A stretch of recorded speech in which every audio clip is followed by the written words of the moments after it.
বার বেবির জন্য ট্রাই করছেন কিন্তু ডাক্তার দেখেন নাই, আমি বলবো যে আপনি ছেলেদেরও কিন্তু অনেক সময় বন্ধ্যত্ব হয়, ছেলেদের ত্রুটির কারণেও বাচ্চা হয় না। তো সেই ক্ষেত্রে আমরা শুক্রাণু টেস্ট করতে বলি।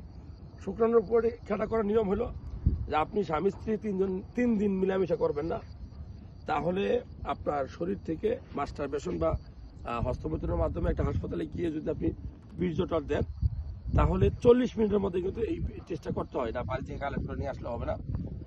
আর মূলত শুক্রাণুর টেস্ট কেন করবেন? শুক্রাণু টেস্ট করলে 1 সিসি বা 1 ml বীর্যর মধ্যে নর্মালি 15 মিলিয়ন মিনিমাম শুক্রাণু থাকার কথা। যদি এর নিচে থাকে তাহলে আপনি রোগী, মানে অলিগোস্পার্মিয়া, আপনার চিকিৎসাগুলো ভালো হবে।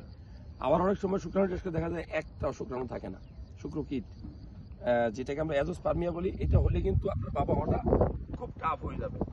সো যারা ভিডিওটা দেখছেন যে আপনার শুক্রাণুর কোয়ালিটি ঠিক আছে কিনা এটা জানার জন্য আপনার শুক্রাণু টেস্ট করা উচিত। কারণ শুক্রাণুতে সংখ্যা কেমন আছে, শুক্রাণুর নড়াচড়া যেটাকে আমরা মোটিলিটি বলি, সেটা 40%-এর উপরে থাকলে আপনার বাবা হওয়াটা সহজ।